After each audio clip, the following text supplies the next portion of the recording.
बेटा यह घर मेरा और तुम्हारी माँ का है।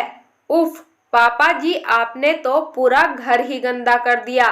अभी अभी राधा ने पोछा लगाया था और आपने चप्पलों के निशान छोड़ दिए। थोड़ी तो समझ होनी चाहिए आपको। आप बच्चे तो है नहीं। बहू रिया के मुंह से यह शब्द सुनकर जगदीश जी हतप्रभ से खड़े रह गए। कैसे पुलिस की नौकरी में सिर्फ उनकी एक आवाज बड़े से बड़े मुजरिमों को हिलाकर रख देती थी, और आज उनकी बहू उन्हीं के घर में उन्हें इतना कुछ सुना रही थी। तभी पत्नी बिमला जी ने उन्हें सोफे पर बैठाते हुए कहा, कोई बात नहीं जी, बहू की बातों का क्या बुरा मानना, बस जुबान की तेज है, बाकी उसके मन में ऐसा कुछ है नहीं। जगदीश जी ने अपनी पत्नी की आंखों में देखा, जैसे पूछ रहे हों, सच में? और फिर फीकी सी हंसी उनके होठों पर तैर गई, लेकिन आंखों के कोर थोड़े से नम हो गए। सोफे पर बैठे बैठे ही वह सोचने लगे कि कितने जतन से इस घर को खड़ा किया था, एक एक दिन का अपने हिसाब से रखवाया था इस घरौंदे का, ताकि सेवा अवकाश के बाद पति पत्नी सुविधाओं के साथ आराम से रहें। लेकिन आज उनकी सारी दुनिया उनके कमरे तक ही सिमट कर रह गई थी। अगर वे कमरे से बाहर निकलते तो उन्हें कितना कुछ सुनने को मिल जाता था। उन्होंने हॉल के अंदर फायर पीट बनवाया था कि ठंड के दिनों में वहां आग के सामने भुनी मूंगफलियां खाएंगे। लेकिन मजाल थी उनकी कि वो ये सब कर सके। बहू कभी भी सर्दियों में आग जलाने ही नहीं देती थी। वो कहती थी कि पूरे घर में राख के कण फैलते हैं। फिर वह चिमनी वैसी ही रंगी पुती दिखती थी, एकदम उजली, क्योंकि बहू को वो वैसे ही पसंद थी। जगदीश जी यह सब सोच ही रहे थे कि तभी बिमला जी हाथ में कॉफी का मग लिए वहां उनके पास आकर बैठ गई। वह अपने पति को बहुत अच्छे से जानती थी। वह जानती थी कि जब भी वह कभी गुस्से में होते हैं तो उनके हाथ की कॉफी पीकर उनका गुस्सा शांत हो जाता है। बिमला जी भी क्या करती, पति और बेटे सोमेश के मुंह में फंसी एक भारतीय नारी जो ठहरी। दोनों तरफ बैलेंस बनाते बनाते ही उनका सारा जीवन कट गया था, कभी बेटे की सुनती और कभी पति की। एक दिन सुबह सुबह सैर से लौटने के बाद पति पत्नी दोनों लॉन में बैठे थे। नौकर चाय रख कर गया, पर आज 2 कप की जगह 3 कप चाय। ये देखकर उन्हें थोड़ा अटपटा लगा, क्योंकि उनके अलावा चाय सिर्फ सोमेश पीता था और वो उनके साथ कभी चाय पीता ही नहीं था। उसने उनके साथ बैठना तो कब का छोड़ दिया था। फिर आज तभी सोमेश वहां आकर बैठकर साथ में चाय पीने लगा, लेकिन आज एक अजीब सी चुप्पी थी। यह वही सोमेश था जो जब छोटा था तो उसकी बातें खत्म ही नहीं होती थी। जगदीश जी कितना भी थके हों, सोमेश के साथ खेलते जरूर थे। उनकी बातें तब तक खत्म नहीं होती थी जब तक कि वह थक के सो नहीं जाता था। आज अजीब सी औपचारिकता ने अपनी जगह बना ली थी दोनों बाप बेटे के बीच। तभी बिमला जी ने उस खामोशी को तोड़ते हुए कहा, सोमेश, अगले महीने ही तो रिया के भाई की बेटी की शादी है ना?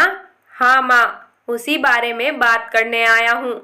लड़के वाले इसी शहर के हैं और वह यहीं से शादी करना चाहते हैं, और रिया का परिवार शादी के लिए हमारा घर चाहता है। वो हमारे घर से ही अपनी बेटी को विदा करना चाहते हैं। इसलिए मैं चाहता हूँ कि जब तक यहाँ भीड़ भाड़ रहेगी तब तक आप दोनों दीदी के पास चले जाओ। आप दोनों को भी भीड़ भाड़ से असुविधा होगी, और दीदी भी इसी शहर में है तो आप लोगों को कोई तकलीफ भी नहीं होगी। आप दोनों का कमरा भी उनके काम आ जाएगा। यह सुनकर जगदीश जी गुस्से से लाल हो गए, फिर भी अपनी आवाज को संयमित करके बोले, बहू के घर वालों को दूसरा घर दिला दो किराए पर 10-15 दिनों के लिए। हम क्यों शिफ्ट हो गई? पापा आप भी ना गजब करते हो। वो कोई ऐरे गहरे नहीं रिया के घर वाले हैं। हमारे इतने बड़े घर के रहते उनके लिए दूसरा घर क्यों देखूं मैं। अब रिया ने उनसे कह भी दिया है। अब आप लोग अपना देख लो कि क्या करना है। वो लोग तो यहीं आएंगे। ये कहकर सोमेश एकदम से अंदर चला गया। अंदर से बहू रिया की आवाज भी आने लगी। लग रहा था कि वह सब कुछ सुन रही थी और उसे जगदीश जी की बात बिल्कुल भी अच्छी नहीं लगी थी।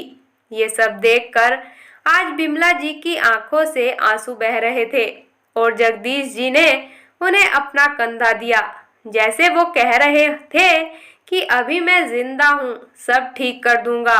दूसरे दिन शाम जगदीश जी शहर से आए तो बिमला जी ने बताया कि बेटा बहू और बच्चों के साथ छुट्टी बिताने अपने ससुराल गया है और वह भी बिना बताए।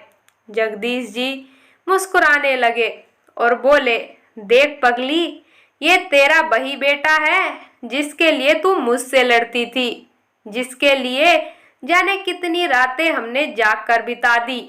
आज वह हमारे घर से ही हमें जाने को कह रहा है। कोई बात नहीं, मैं भी इसका बाप हूँ। यह कहकर जगदीश जी घर के अंदर चले गए। एक हफ्ते बाद सोमेश परिवार के साथ लौटा तो दरवाजे पर ताला लगा था। चौकीदार गेट पर बैठा था, जो उन्हें देखते ही उनके पास पहुंचा और एक चाबी सोमेश के हाथ में दी और एक चिट्ठी भी दी जो जगदीश जी ने सोमेश के लिए लिखी थी। सोमेश ने चिट्ठी खोलकर पढ़नी शुरू की। सोमेश, मैं और तुम्हारी माँ रामेश्वरम जा रहे हैं। 1 महीने बाद लौटेंगे। यह जो चाबी है तुम्हारे हाथ में, वह घर की चाबी नहीं है। वह एक दूसरे फ्लैट की चाबी है जिसमें मैंने तुम सभी का सामान रखवा दिया है। वह फ्लैट मैंने बहुत पहले खरीदा था, तुम्हें नहीं बताया था। पास इलाके में ही है। तुम लोगों के लिए बहुत अच्छा है। अगर अच्छा ना लगे तो अपने हिसाब से अपने लिए घर ले लेना। यह घर मेरा और तुम्हारी माँ का है और हमारा ही रहेगा। इसमें से हमें कोई नहीं निकाल सकता, तुम भी नहीं। अभी तक सब कुछ बर्दाश्त कर रहा था ताकि तुम्हारी माँ खुश रहे, लेकिन तुम्हारी बातों से उसकी आंखों में आंसू आए, यह मैं बिल्कुल बर्दाश्त नहीं कर सकता। यह हमारा सपनों का घर है जिसमें हम अपने बच्चों और नाती पोतों के साथ रहना चाहते थे, लेकिन शायद ईश्वर को यह मंजूर नहीं था और तुम लोगों को भी हमारा साथ पसंद नहीं था। इसलिए यह फ्लैट मेरी और तुम्हारी माँ की तरफ से तुम लोगों के लिए आशीर्वाद स्वरूप है। इच्छा होगी तो रखना, वरना वापस कर देना। हम तुम्हारे माता पिता जरूर हैं, लेकिन हमारा भी आत्मसम्मान है और तुम जैसे नालायक बेटे के लिए हम अपना आत्मसम्मान नहीं खो सकते। हमारे बाद यह घर ट्रस्ट का होगा जो यहाँ वृद्ध आश्रम बनाएगा। इस घर पर तुम्हारा या तुम्हारी बहन का कोई अधिकार नहीं होगा। मैंने यह बात तुम्हारी बहन को भी बता दी है और वह मेरे इस फैसले से खुश है। उम्मीद है तुम भी खुश ही होंगे। तुम सब खुश रहो। तुम्हारा पिता। खत खत्म होते ही सोमेश जड़ सा हो गया था। आंखों में आंसू थे, लेकिन यह पता नहीं था कि वह आंसू पश्चाताप के थे या बड़े से घर को खोने के, या फिर इस एहसास के टूटने के कि पिता की जायदाद अंत में बेटे की ही होती है।